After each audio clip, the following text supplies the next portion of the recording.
إن هذا القرآن يهدي للتي هي أقوم ويبشر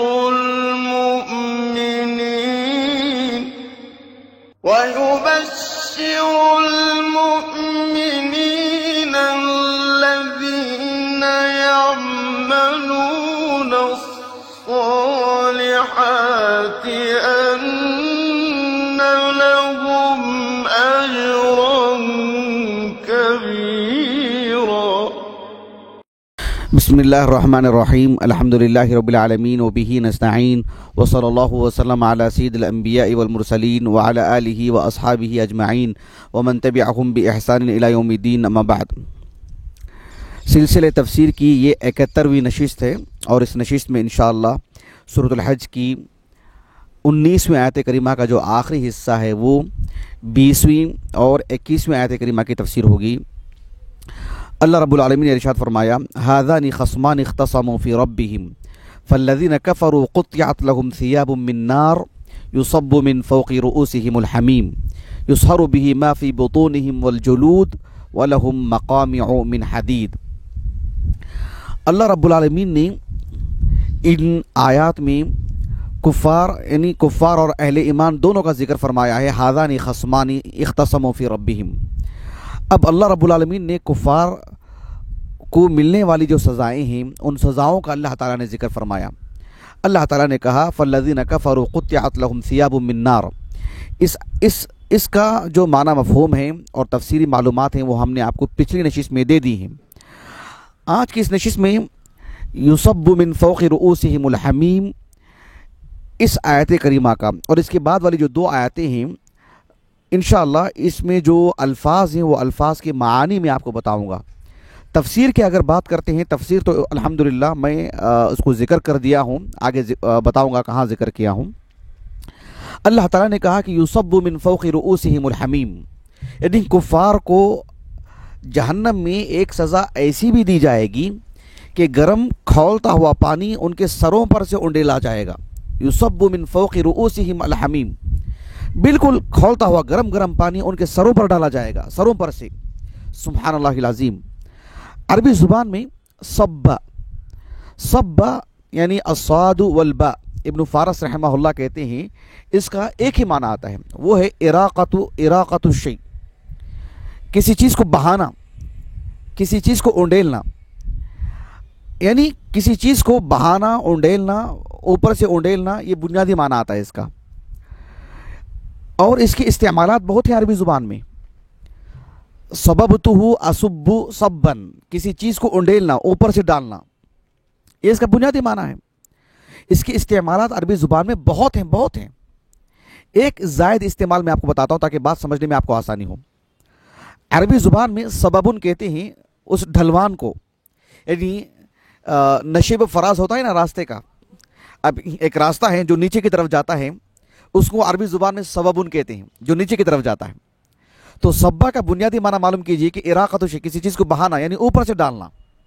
تو سببن کہتے ہیں عربی زبان میں اس راستے کو جو نیچے کی طرف جاتا ہے, ڈھلوان کی طرف. حدیث میں آتا ہے, جیسے ایک حدیث ہے مسند احمد کی, حدیث علی, اور سندن یہ حدیث صحیح ہے. مسند احمد کے جو محققین ہیں انہوں نے اس حدیث کو حسن کہا ہے, حسن لغیرہ, جبکہ شیخ محمد ناصر الدین البانی رحمہ اللہ نے السلسلہ الصحیحہ میں اور صحیح موارد الزمان میں شیخ البانی رحمہ اللہ نے اس حدیث کو صحیح کہا ہے, یعنی صحیح لغیرہ, یہ بالضبط آپ نے حکم لگایا ہے.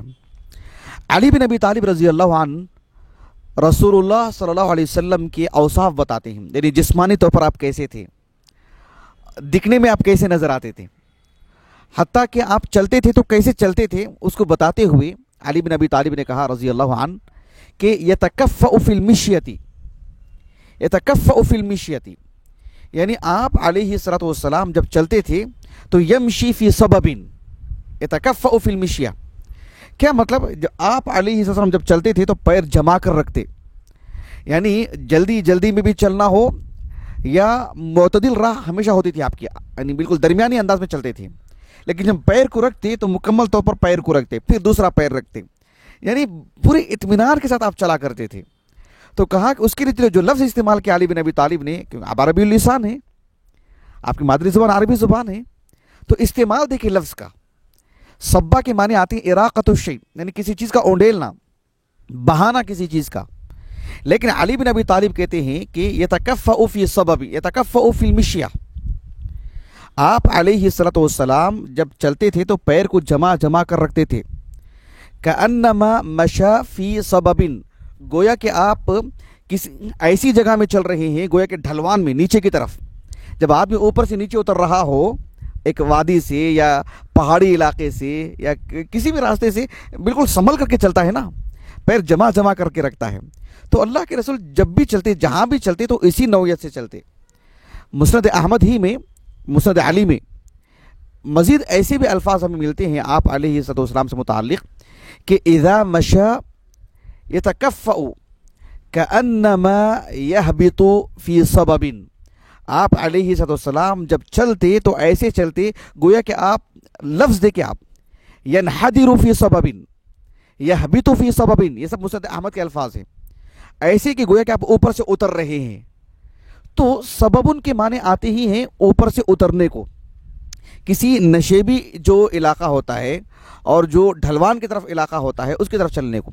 تو یہاں پر اس آیت کریمہ میں اللہ رب العالمین نے ارشاد فرمایا کہ یصب من فوق رؤوسہم الحمیم، ان کے سروں پر سے کھولتا ہوا گرم گرم پانی ڈالا جائے گا۔ سبحان اللہ العظیم، یہ مستقل ایک سزا ہوگی ان کی۔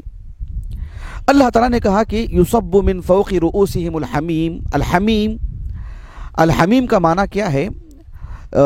جب ہم نے سورۃ الواقعہ کی تفسیر کی تھی آیت نمبر 42 سے 40/2، اللہ تعالیٰ نے فرمایا فی سموم و حمیم، اور سورۃ الواقعہ کا اگر ہم اعتبار کرتے ہیں تو اس اعتبار سے نشست نمبر 31 30/1 آپ اس میں دیکھیے، بہت ہی تفصیل سے میں نے وہاں پر جو ہے اس آیت کریمہ کی تفسیر بیان کر دی ہے۔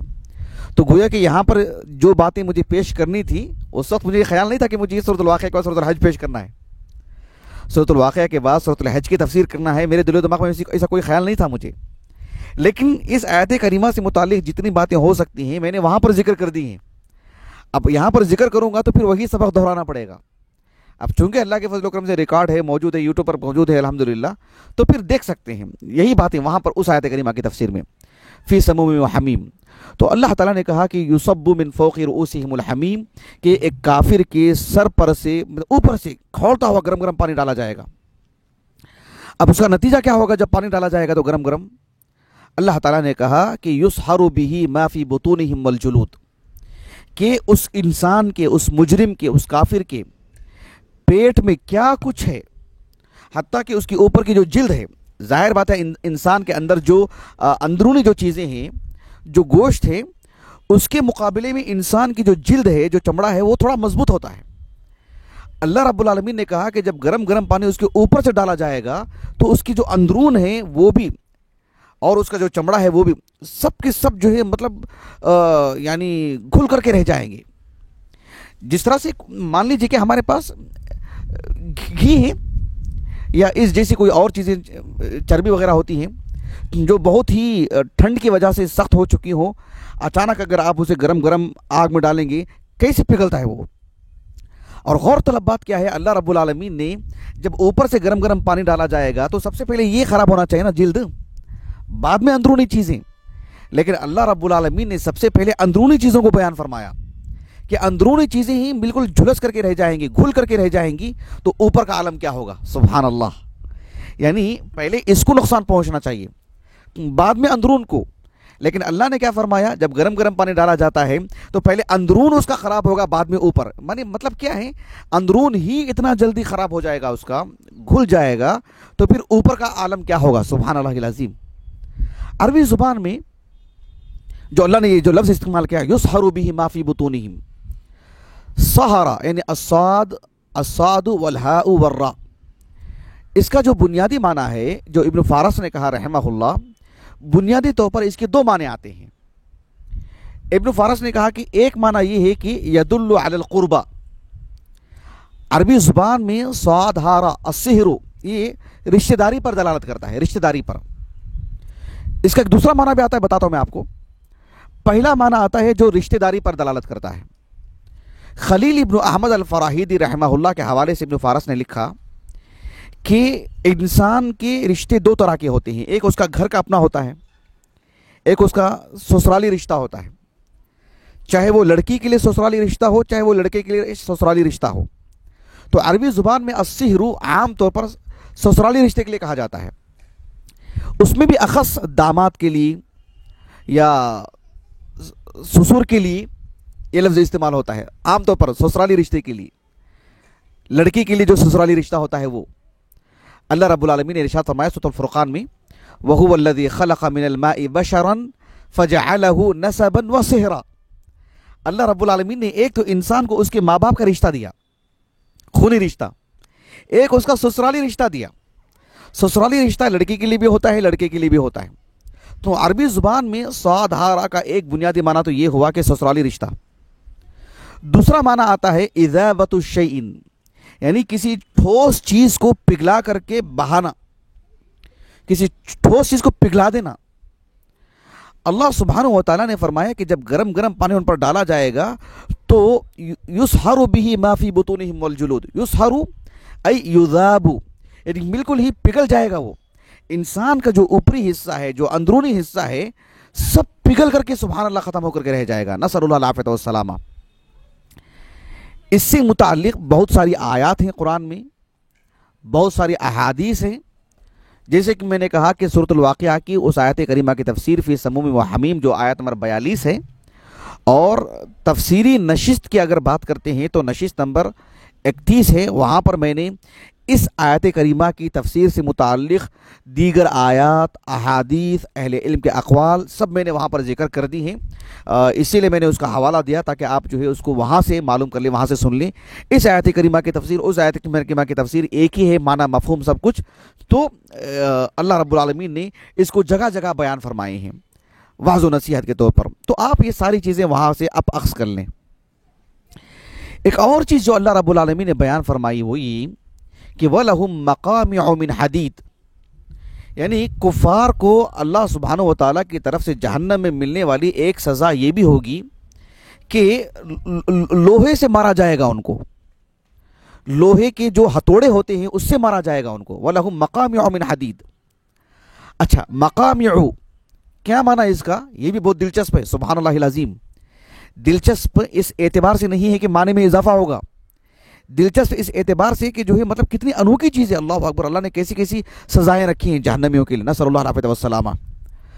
عربی زبان میں قمع یعنی القاف والمیم والعین، قمع اس کا جو بنیادی معنی آتا ہے عربی زبان میں وہ 3 معانی آتی ہیں۔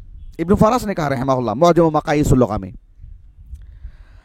قمع کے اندر جو 3 معنی آتے ہیں، ایک معنی قمع کا یہ آتا ہے جیسے ہم کیا کہہ سکتے ہیں اس کو، ایک بگیٹ ہمارے پاس، بالٹی، اور کیا کہتے ہیں، بالٹی بگیٹ، اور کیا کہتے ہیں اس کو، کوئی لوٹا پانی کا، اور کیا کہتے ہیں ہم چیز اس طرح کی قبیل کی، یہی 2 چیزیں، یعنی بالٹی بگیٹ تو ہم لوگ گھر میں عام طور پر کہتے ہیں، یا مشکیزہ کہہ لیجیے قدیم زمانے کے اعتبار سے۔ مشکیزہ آج تو استعمال میں نہیں آتا ہے، سوائے کسی عجائب خانے میں دیکھنے کو ملے گی یہ چیز، ورنہ استعمال میں تو نہیں ہے۔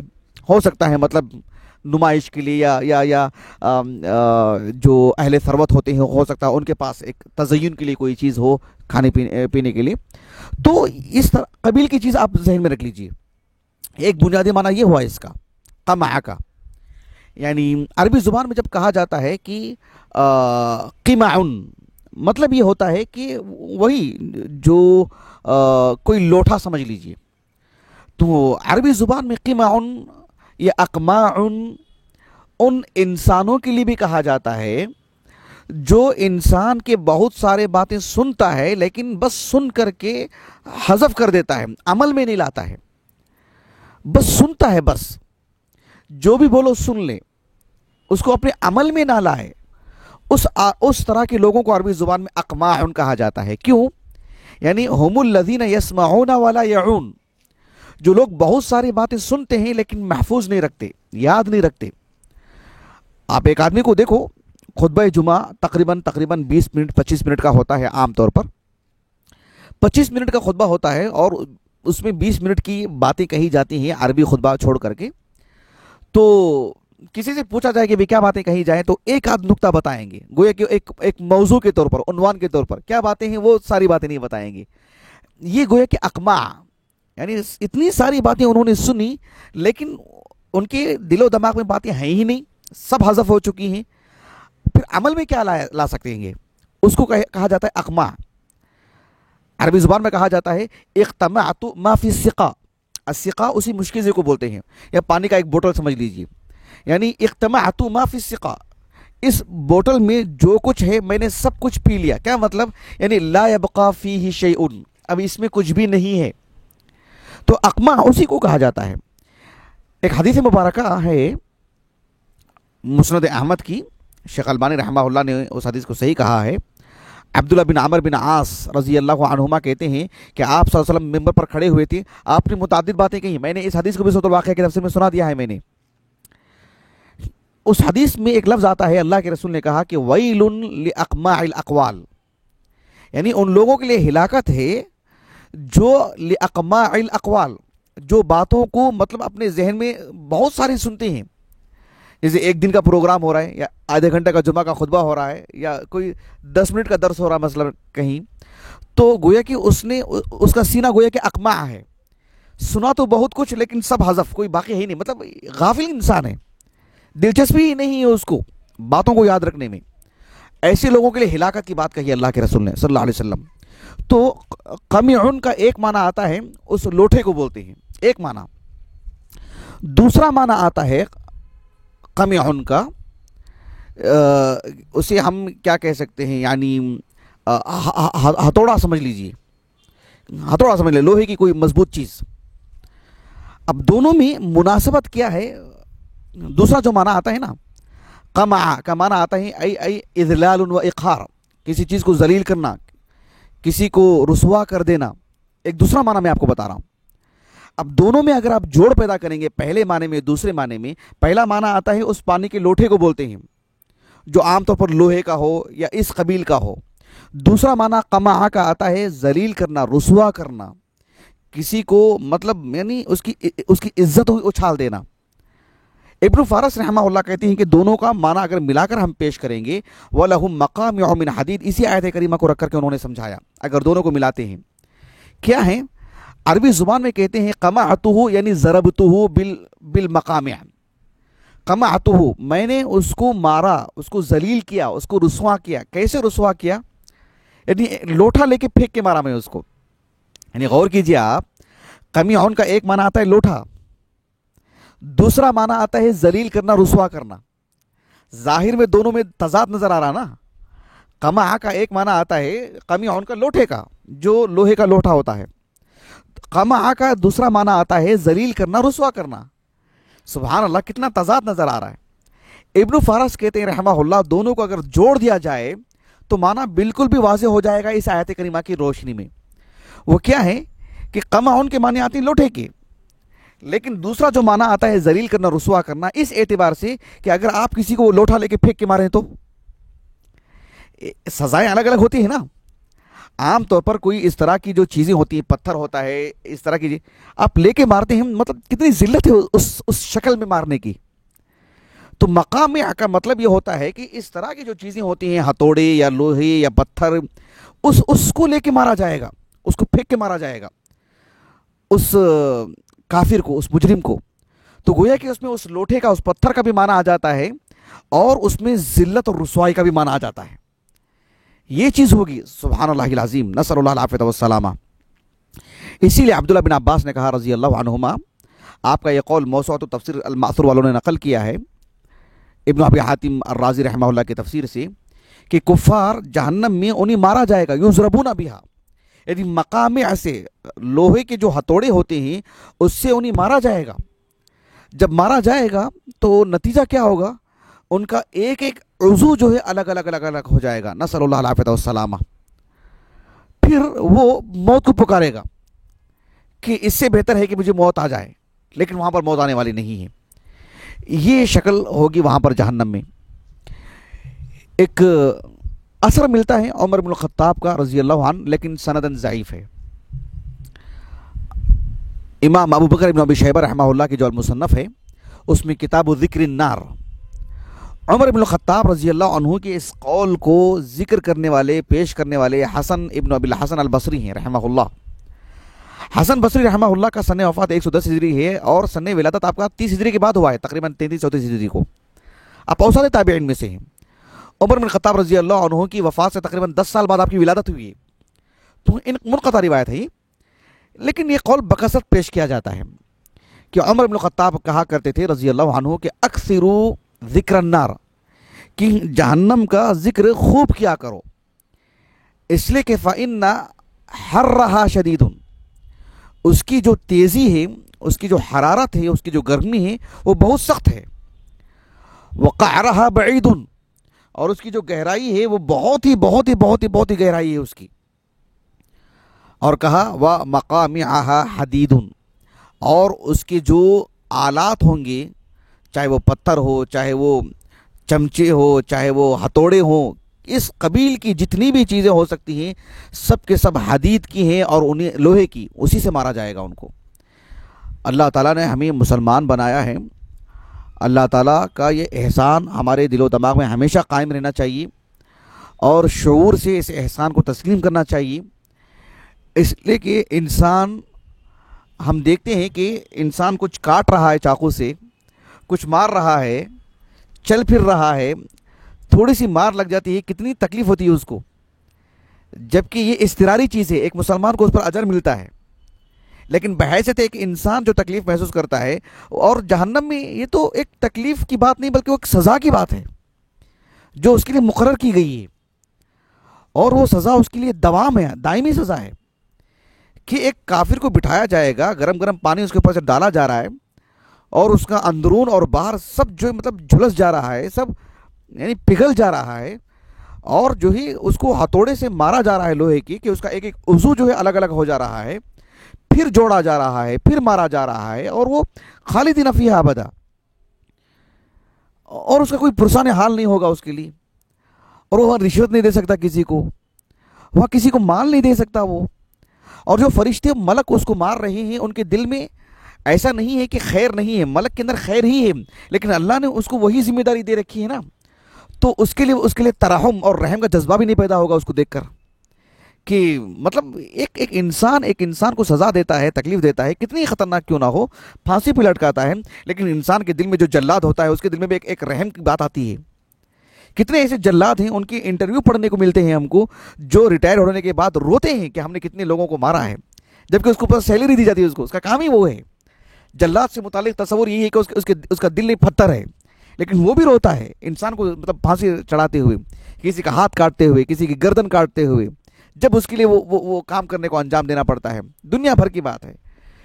تو ایسے میں وہاں وہ رحم کی بھی بات نہیں آئے گی، اللہ اکبر، اور بات پہ ہمیشہ کی ہوگی، اور سب سے بڑی بات یہ ہے کہ سزا اللہ کی طرف سے ہوگی، پھر کون ہوگا جو درمیان میں آئے بات کرنے کے لیے؟